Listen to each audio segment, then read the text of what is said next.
All right. Good morning. Good morning. Good morning. Thank you guys so much for tuning in for another episode of LearnBiz, the podcast. I'm Sandy B, and I'm here with the lovely Lisa K. How are you this morning? Good morning, lovely Sandy B. I'm doing great. Can you hear me just fine here? I sure can. Perfecto. Happy Tuesday. Happy Tuesday. So we are kicking off almost the close of the month at this point. We're still in the middle of Get Organized month. All month long, we've been talking about organization and decluttering and ways for us to be a little more effective in the planning and organization of our business. Today, we're talking about what are the best ways to file and store business documents. This is an interesting topic, especially for those of us that, like myself, work virtually. I'm pretty much 100% virtual at this point, and so this storage of documents can get really interesting. Put it that way. Creative solutions. Yes, indeed. So, this is a really interesting topic. But before we get into our topic, just want to do a little housekeeping here. Want to make sure that if you are not subscribed to the channel, that you go ahead and click on that subscribe button. Make sure that you are following us on Instagram as well at B is for BIZ, as in B is for business. And also, sometimes people want to support us through our Cash App. You can go ahead and cash up us at the hashtag LearnBiz. But definitely want you guys to tune in with us. And also want to share with you that our LearnBiz Entrepreneur Journal has been on Amazon now for a little bit of time. We've had a handful of folks support us in purchasing their journal and taking their learning, building, and growing in their business into their own hands. So this is the LearnBiz Entrepreneur Journal, a daily touch, now available on Amazon. Join Lisa and I in our business journaling process. We have a meetup happening very soon, so stay tuned for that. But again, thank you guys so much. And shout out to Doug, always in the building, showing us some love and support. Morning, Doug. Good Good morning, morning. Doug. All right, let's get into this topic. So, what are the best ways to file and store business documents? Now, this can always get kind of tricky, depending on what type of business that you have and what type of business documents we're talking about. So, maybe we should first start to talk about what type of business documents will people typically have that need to be stored and organized or filed, and how can you really best do that? Um, I'm gonna kick it to you, Hmm. Lisa. What are some of the business documents that we should be thinking about? Well, I think about people who are in sales. I'm thinking, I would keep a record of all my sales for the year, my annual sales. So if I wrote up a sales receipt for a customer, I will probably keep that documented somewhere because somewhere along the lines you're going to have folks that come back and maybe request a refund, and you got to have a record that they paid and when and how and all that. So I would think sales receipts will be something that people need in business need to keep filed and stored away in some format or on a regular basis. Yeah, absolutely, That absolutely. yeah, that would be one thing. So records of sales. Um, as attorneys, Sandy, we are obligated under under law, under Florida Supreme Court rules and regulations to maintain records. So we have record keeping rules and regulations as to how long we must maintain client files. I believe the period of time for us is 4 years. So that brings on its own set of challenges depending on how paper driven your office is. But these days, I think things are better because I'm an old school lawyer. I started with just regular file cabinets and files and lots of paper. But these days, it's become easier, I think, because things are more digital and digitized. What are your thoughts on that? Well, before I get to my thoughts, shout out to the one and only my Sean Denise up in here listening while Wow, driving. So good morning. morning to you, Miss Marshawn. Good morning. I wish I had some kids that I was dealing with this morning so I could talk to Miss Marshawn about these kids. All She's right. been dealing with some things, hasn't she? So generally speaking, I started in practice when things were kind of paper going to digital.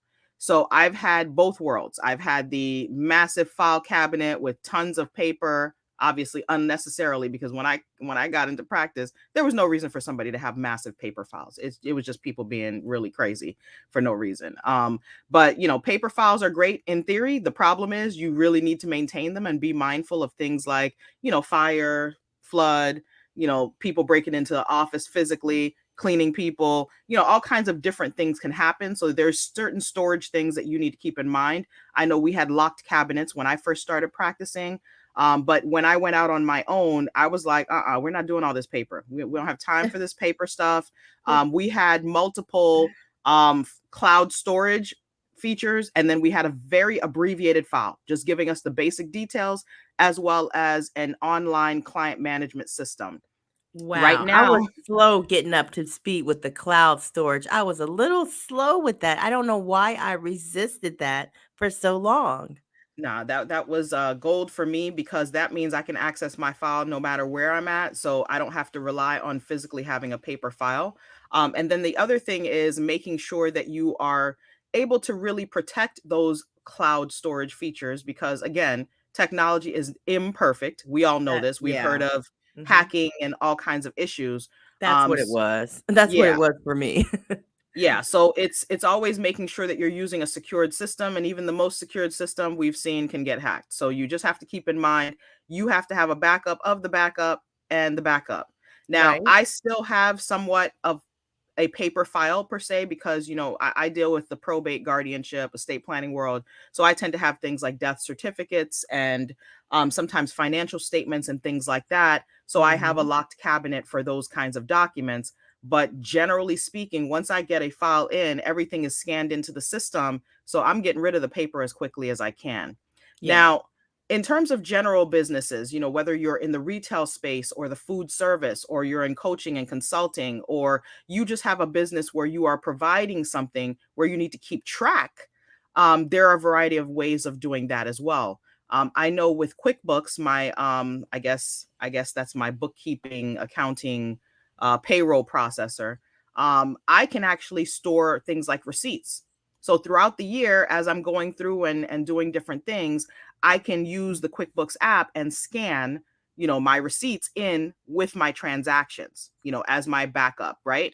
I like that. QuickBooks is not the only program that does this. There's a lot of different programs out there right now, and I'm not promoting QuickBooks because they ain't paying me. But Right? you have a variety of ways that you can do things. There are different apps. The only thing I would caution is you have to be mindful of the type of information versus the type of confidentiality and security that you need. If you're just getting general client information and it's not personal information, that's one thing. But the moment you get into things like credit card information, social security numbers, any kind of date of birth, all of those details, it's very, very critical that you have a way to protect your business documents. Absolutely. And a lot of people have gone to those secured features where they use encryption, so such that, there's an extra layer of protection in terms of accessing certain documents through emails and things like that. Sensitive information is encrypted. Right. So, have you used any type encryption type services in your business? Not particularly. So whatever software I'm using, they typically have security features specifically for law firms. So Mhm. right now I have a software called My Case, which is basically where I store all client, I would say all client information, as well as, this is where they upload things like their birth certificates and death certificates. This is where they upload, medical information, sensitive information, and all of my payments are processed through secure processors. So Exactly. Me too. if there's an issue, I can honestly say it wasn't me, I know but that's right. Blame it was. somebody else. It's not me though. Hey, get somebody else to do it. So, that's the one thing that I think is very important is understanding what type of software you're using. A lot of people use Gmail, right? A lot of people use different email systems, whether it be Yahoo, Gmail, etc. But please understand that each of these systems has more secure systems than the generic. So if you're not paying for a service, you often have to know that you're not paying for any protections either. And it's important for you to take a look at some of the systems that you're using to share information because, a lot of people use things like Gmail. They're sharing confidential information. Doesn't All matter the to them, time, right? but there All the are time. services out there that you can actually use encryption on an email by email basis. You know what I Absolutely. mean? So you can buy into monthly plans, or if you just have a certain set of documents and you want to encrypt just that particular email with those documents. So there's all kind of ways out there that you can address the encryption if you need that. But that is more for transmitting of confidential information. But as Sandy said, a lot of people rely on their email accounts for store as a place to store information. And I definitely don't recommend that, but we know a lot of people do that.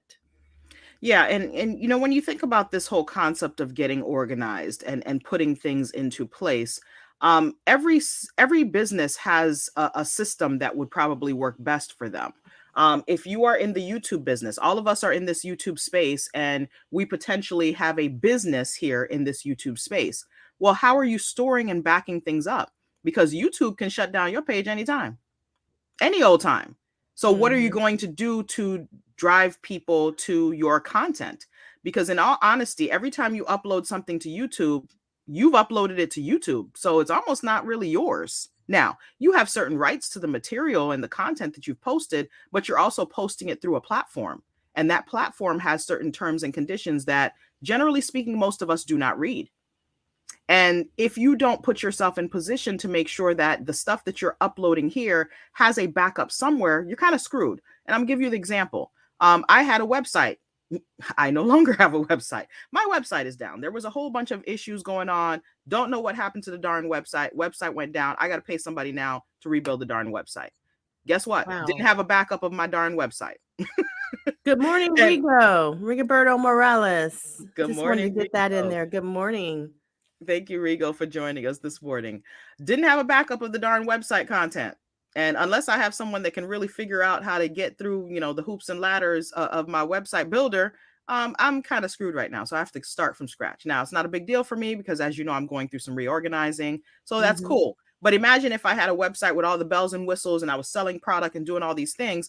It's important for us to have these types of pieces of information stored, because if you're going to be in the content creation space, your content is your creation. So you have to have a way to store that information, and it would be helpful for you to be able to say, all right, before I upload, I need to download, I need to put it somewhere where I can actually use that content in another place. Because if you have a YouTube channel, you might want to have a website as well with your own uploads, right? Not That is specifically tied to YouTube. that is so smart, and I made the mistake once of deleting a website that I created before I actually downloaded all the website pages. Yeah. Can you imagine starting completely over?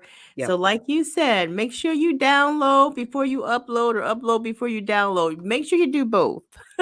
Look, I've had so many episodes with websites. Sometimes I fight with myself on this idea that I don't really need a website, but you need a website. You need it for some simple purpose as to store the information that you are sharing in other spaces, because your website is yours.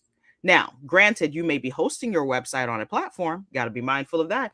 Everything comes down to an issue. But you have to be mindful of your content. If you want to protect it, you have to have the best way to store and organize that information. And if you are creating content on a regular basis, you really have to put into your system a way to begin the backup process. Now, with those of us that do these live streams, sometimes it can get challenging because once you upload it to YouTube, sometimes it can be a little challenging to get that download, although there are different ways to do it. Now, if you are recording other types of content, obviously you're recording something and uploading it, so you should have a copy backed up somewhere. But that's just something that I would say for YouTubers, and also keeping in mind, filing and storing business documents. If you have a business entity, there are some basic documents that represent your entity. If you're an LLC, for example, you're going to have your articles of organization. If you're an LLC, you will also have your state incorporation documents, and you may also And have you have your operating agreement. you could have your operating agreement, your partnership agreement, whatever other agreements that go with that. There has to be a place for those things. Mhm. And you have to keep in mind that the easier that you're able to access that information, the easier it will be for you to function. Because a lot of times, if you're trying to apply for different things or you're trying to do something specific for your business, you have to have easy access to your tax ID, easy access to your incorporation documents, etc.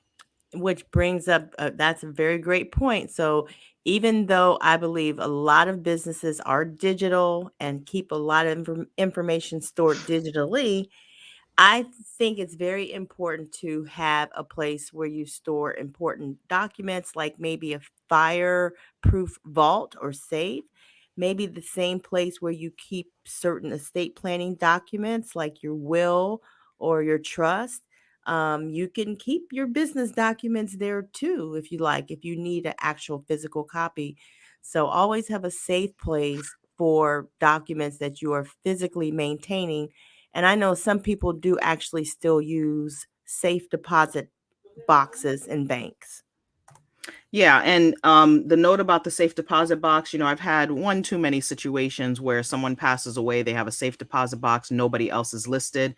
You got to keep in mind when you have a safe deposit box, and if no one else has access to that box, that's what it is.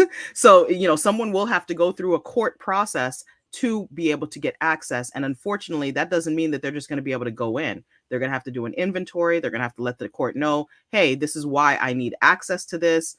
Because sometimes the contents of the safe deposit box may not be part of that estate. So just keep in mind some different things to organize your You know information. what? That reminds me, because I used to work in banking. My first job out of college was I was in the bank management training program for Fifth Third Bank. And so while I was acting as assistant branch manager for a bank, I remember a situation where someone actually lost their safe deposit key.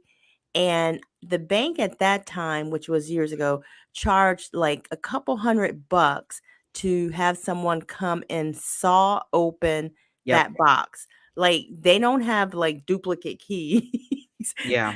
It takes two keys. What it is that the bank main in that situation, it was two key entry spots for each safe deposit box. You put in the bank key and the customer had to put in their key. And if the customer lost that key, that was a couple $100 to actually kind of like saw that box open. So yeah, you bring up a good point that you might need to keep a backup somewhere or let someone know in an emergency where your keys are for storage. Yeah, and if you can, having somebody else listed as well on your box, if you trust that person, may be a very helpful tool because trust me, you don't want to be trying to battle in the courts to access a safe deposit box. Um, I also want to touch on things like passwords and usernames and all of the online content storage that we tend to have. Every single day, we're logging in and out of different platforms. And one of the most important things that you have to keep in mind is if somebody gains access to your login information, sometimes you could be really screwed. Like, think about how many times you hear of somebody getting kicked out of their Instagram or their TikTok or their Twitter or whatnot. Feel And so violated. Ah. Yeah, and you're basically kicked out of your own system, and the person can go in and make all kinds of changes. Well, that's why it's important for you to make sure that not only are you storing passwords in different places, but you also want to make sure that you're changing your passwords as often as you can. I'm not saying change them every day, but you should have a regular interval in which you're changing passwords, and you need to create passwords that make sense. You shouldn't have a password that has the name of your business. You shouldn't have a password that has your name, your Your date of date of birth, birth, your address. yeah. You shouldn't have a password that has identifying information. It's the worst thing that you can do, because the first thing that someone's going to do is try to input all of the things that potentially you could have listed as your password. What about So, this one, like 123 ABC? worst password on the planet. You never want to put like successive numbers. You never want to put successive letters. You want to make sure your password is something that someone would really have to scratch their head to figure out. I always love using a series of letters, numbers, uppercase, lowercase. If I'm going to use words, there might be random words, but I'm not going to use words that are like, my mom's name, my nephew's name. Like, I'm not going to do that, Mhm. mostly because that's easily identifiable. And then, of course, a lot of systems now are asking you to use special characters like the exclamation point, the at sign, the pound key, dollar sign, whatnot. Try to mix it up and make sure that you have a password that is going to make somebody have to really, really think before they can be able to access your information. I think the best thing that I got out of that little piece you just said is that we need to change these passwords more often than most of us probably do. Absolutely. You know what I mean? It's kinda like, "Look, I just got the thing down in my head. I just got it down to a science, and now you're telling me I need to change it? Are you crazy?" Yeah. But yeah, we do need to do that. Rigo added a note, also put your documents on a zip drive for backup to the backup. Yeah, in every instance, no matter where you are storing and filing your business documents, your business information, your client information, you should definitely have more than one place where this is occurring. I'll get, right now, I just went through a whole process of writing all of my passwords in this little book that I keep. They also make password books, very specific. I bought my mom one years ago. It's like a metal backed password book that has a bunch of little pages, and it's a very small, easy way for her to put her passwords all in one place. That way I can have access to them if I need to, because I know where that is. And then she can easily put her passwords in. But you also have to have a backup to that, because what happens if there's a fire, a flood, somebody breaks in your house? You have to have a backup to that and be able to easily go in and make the changes. Rigo says, it happened to me. I was hacked and good, so I might just for 6 months just go ghost. I mean, Wow. it's a challenging thing when somebody accesses your personal information. That's why it's important for you to have a system in place. Most of us probably don't really think about these things, but I'm going to tell you, January is a great time for you to kind of do a refresh and go through everything. I have literally changed every password for all of my firm's systems and information, and I mean every password. So that means that I've now had to upload, new information for my password everywhere, as well as, creating a new password book for myself. But I I definitely think that's recommend it. absolutely great, and it's something that we overlook as entrepreneurs way too often. So, thank you, Sandy, for reminding us what diligence looks like. Thank you. Child, it's a work in progress. Every single day I struggle with it. So just some overall tips. What are the best ways to file and store business documents? Number one, you have to have a system for organizing the types of business documents. And certain documents may need more security than others. Certain documents you should have readily available. Like, I could easily pull out, LearnBiz's tax ID. It's right in front of me. It's in my desk space. I can easily put out the tax ID for my other business entities. If I need, the business information in terms of our incorporation documents, it's at my fingertips. So that's something important, as well as things like passwords and usernames. There should be a quick, easy way for you to access that. I have information saved on my phone. I have it written in a password book, and I also have it in a cloud storage file. So those are some things to consider. Um, Absolutely. the other thing to think about is the types of information that you are bringing into your business on a regular basis. If you're a content creator, your information is your content. So you may want to have a external drive. I have a 8 terabyte external drive. where I back up my whole laptop and any other devices that I work on. Yes, I I don't do do it as that. frequently as I should. Mhm. But I definitely try, like this morning, I'm going to back this up. So I Yeah. definitely try to back up my information. But then you have to consider too, you have cloud storage information. So you want to have a way to back those up or archive them in some way. Um, Depending on the type Absolutely. of business that you're running, receipts may be really important to you. But please know that some receipts disappear after a period of time. You know, they start to go blank and, you know, the content is blurred out. So you might want to either have a system of scanning those or capturing them when you get those receipts. Yep. Um, that will help a lot. What are some tips that you got, Lisa? That's a great idea. Yeah, I've seen those receipts. They kind of fade out over time. It's like, oh my God. So, yes, recording that information in real time is very important. No, I think you went through a lot of things that are just generally important. I would talk now a little bit about how we get rid of files. So, if you are physically getting rid of files, like paper files, and you've captured other people's sensitive information like dates of birth, social security numbers, credit card numbers. Right, I would say get you a really good cross shredder, the shredder that chops up your paper like 15,000 different ways until right. um, so I would say something like that would be very important, that you just don't want to throw away documents thinking that they'll all just make it through to some trash compound somewhere. No, we can't take those things for granted.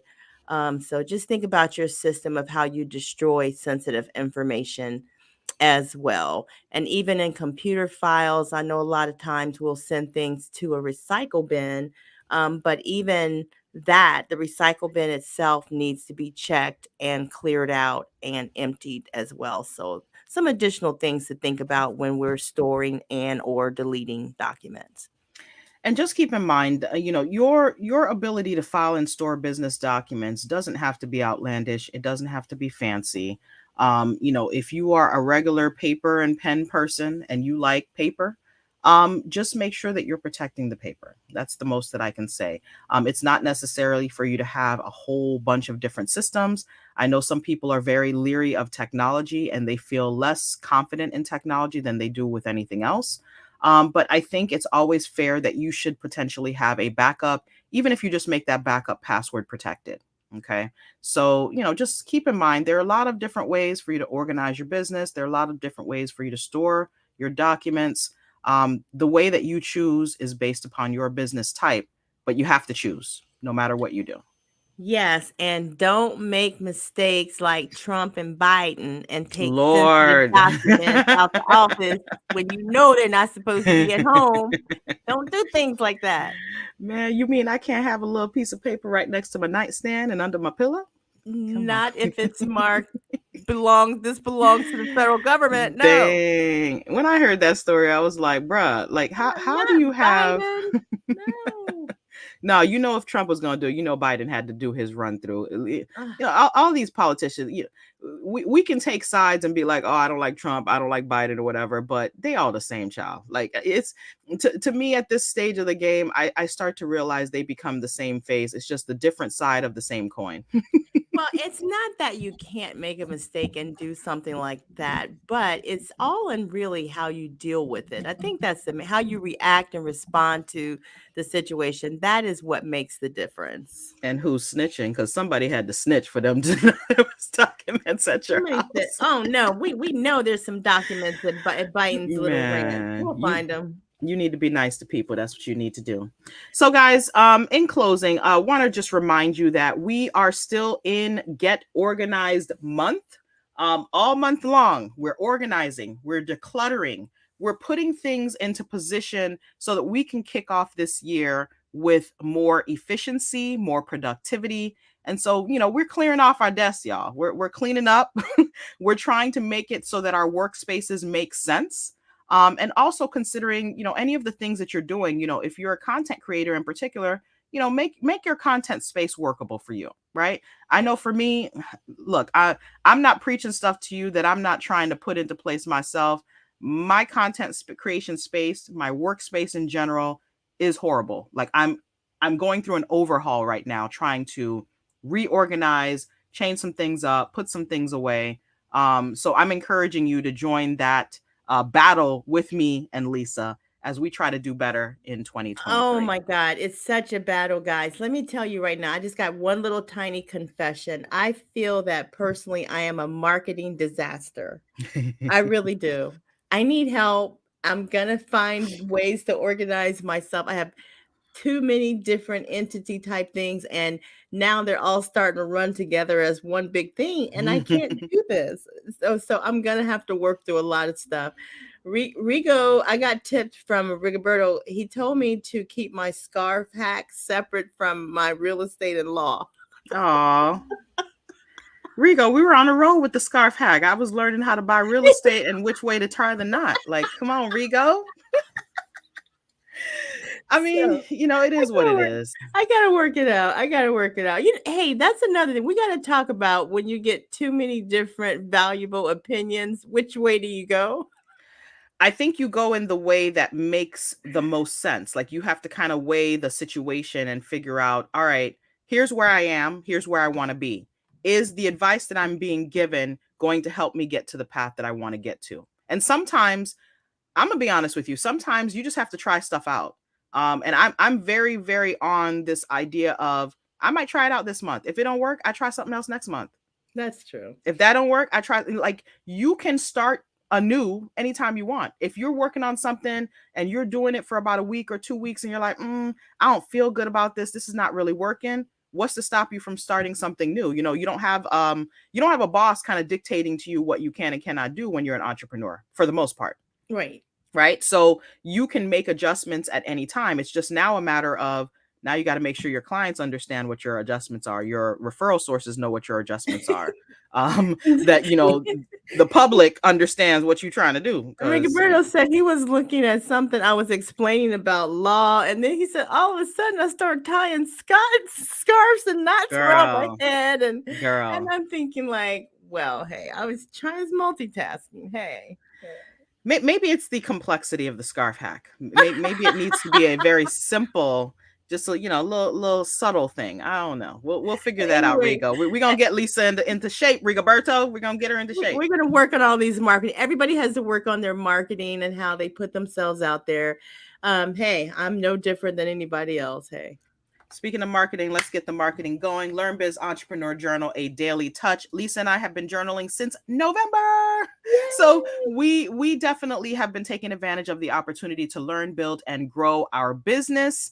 And we are inviting you to do the same with us. So if you're an entrepreneur, you're trying to scale up, you're trying to be sustainable, you're trying to make some adjustments to the way that you operate day to day. Make sure that you're touching your business daily, not just in the business, but also working on the business, right? Right. Join us in this business journaling process. We have a business journaling meetup that's going to be happening. What was it? Monday, the 30th.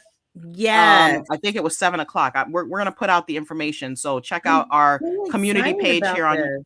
Yeah. Absolutely. Check Mhm. out our community page here on YouTube. Check out, the posting on LinkedIn, on Facebook, on Instagram. But we will post information on how you can join us. It's going to be a private group. We encourage you to purchase your journal and join us in the conversation. Lisa and I are going to be sharing some of our journal entries and how you can best use your LearnBiz Entrepreneur Journal, and also how you can best put a touch on your business each day. Some small tips and tricks to make sure that you're doing something to further the growth of your business each and every day. So hopefully that Absolutely. helps. Let me see. Rigo says, hey, she could have something there. Keep up the scarfing. I love it. Oh, Maybe it's just about the way that it's done. Maybe we have to talk about some different subtle ways that you can do the scarf hack and still give some information. Maybe swapping the voiceover or mm. something like that. So maybe you're doing the voiceover on the topic that you want versus doing the voiceover on the scarf hack. So There you go, because it's two different instructional thingies going on. You're right. yeah. Okay. So you might have to switch up the voiceover and might have to put some different things on the screen instead of what you're currently doing. Maybe swap it and see if that works. It might be smoother, I guess. I'm not sure. Thank you. Um, Thank you. So guys, thank you so much. We always appreciate you tuning in to here at, here at LearnBiz, the podcast. We broadcast live every Tuesday on Facebook, LinkedIn, and here on YouTube. Please click like to this video. Please subscribe to our YouTube channel here, LearnBiz, the podcast. And again, please don't hesitate to support us on our social media. We are on all social media platforms at B is for BIZ. Hope you guys have a great one. Lisa? And we'll talk with you next week. And stay tuned for the Entrepreneur Journal online. We'll be getting together soon. See ya. Have a good one.